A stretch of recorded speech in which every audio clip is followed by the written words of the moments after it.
हैं ये माँ बाप जिन्होंने अपने ही बच्चे के लिए कोर्ट से उसके मौत की इजाजत मांगी। ये सुनकर शायद आप उस माँ बाप को कोसे या ये सोचने पर मजबूर हो जाए कि क्या सच में कोई माँ बाप ऐसा कर सकता है। आखिर ऐसी कौन सी वजह या मजबूरी थी कि एक माँ बाप को अपने ही हाथों अपने ही खुशियों का गला घोटना पड़ा। नमस्कार, मैं मोहिनी सेंगर और आज मैं आपको एक ऐसी सच्ची कहानी से रूबरू करवाने जा रही हूँ जिसे सुनकर शायद आपकी आंखें भी नम हो जाए। ये कहानी है हरीश राणा की। हरीश चंडीगढ़ में बीटेक की पढ़ाई कर रहा था और वहीं एक पीजी में रहता था। अगस्त 2013 में उसी पीजी की चौथी मंजिल से हरीश गिर गया था। इस हादसे में उसे गंभीर ब्रेन इंजरी हुई थी और उसका ब्रेन परमानेंटली डैमेज हो गया था। उस दिन के बाद से हरीश की जिंदगी पूरी तरह बदल गई।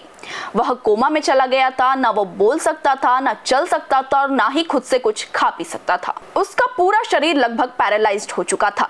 हरीश को जिंदा रखने के लिए उसके पेट में पीईजी ट्यूब लगाई गई थी जिससे उसे लिक्विड फूड दिया जाता था। सांस लेने के लिए भी एक ट्यूब का सहारा लेना पड़ता था।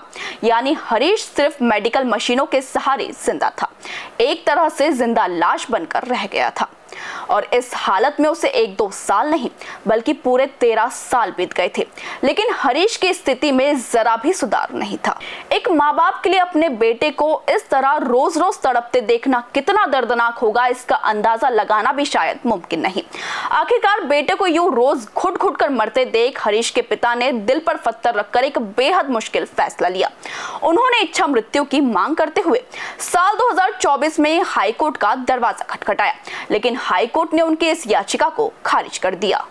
इसके बाद वह सुप्रीम कोर्ट पहुंचे। वहां भी उनकी अपील को मंजूरी नहीं मिली, लेकिन अदालत ने उत्तर प्रदेश सरकार को हरीश के इलाज का पूरा खर्चा उठाने का आदेश दिया। समय बीतता गया और इसी के साथ हरीश की हालत और ज्यादा बिगड़ती गई। साल 2025 में हरीश के पिता एक बार फिर सुप्रीम कोर्ट पहुंचे। इस बार उन्होंने अदालत को बताया कि डॉक्टर के मुताबिक हरीश कभी भी ठीक नहीं हो सकता है, वह सिर्फ मशीनों के कारण जिंदा है। जिन्होंने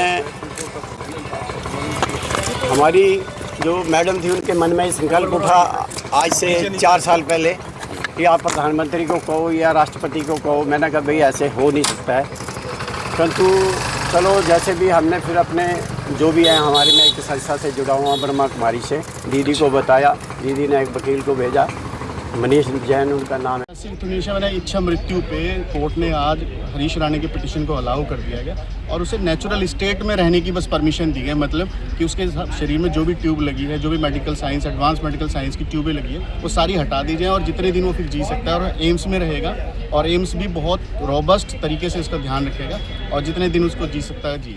इसके बाद सुप्रीम कोर्ट ने मामले की गंभीरता को देखते हुए प्राइमरी और सेकेंडरी मेडिकल बोर्ड से राय मांगी।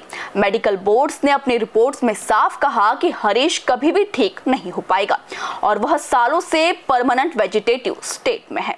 उनको ऑक्सीजन ट्रेकियोस्टोमी करके दे रहे थे और जीजेस्टोमी करके आरटी फीडिंग से उसको खाना दे रहे थे।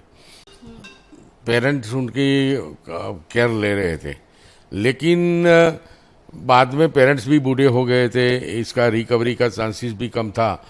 तो फिर पेरेंट्स ने सुप्रीम कोर्ट में एक अपील की कि हम लोग ये बच्चे की सारवार कर रहे हैं, उसका बचना तय नहीं, अच्छा होना ठीक नहीं, और 13 साल हो गए।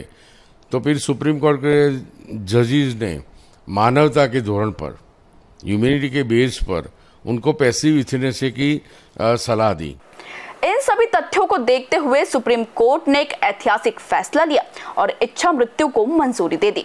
इसका मतलब था कि हरीश को जिंदा रखने के लिए जो मेडिकल ट्रीटमेंट दिए जा रहे थे, जैसे ट्यूब के जरिए दिए जाने वाला खाना और अन्य ट्रीटमेंट, उसे धीरे धीरे हटा दिया जाएगा ताकि उसकी नेचुरल डेथ हो सके। इस पूरी प्रक्रिया को मेडिकल निगरानी में करने के लिए हरीश को एम्स अस्पताल में भर्ती किया गया ताकि यह प्रोसेस मेडिकल तरीके से सुपरवाइज्ड किया जा सके।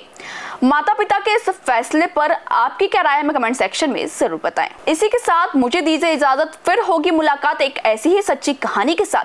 तब तक के लिए देखते रहिए आचरण न्यूज, हर कदम आपके साथ। धन्यवाद। देश दुनिया की सभी खबरें देखने के लिए जुड़े रहिए आचरण न्यूज से। आचरण न्यूज, हर कदम आपके साथ।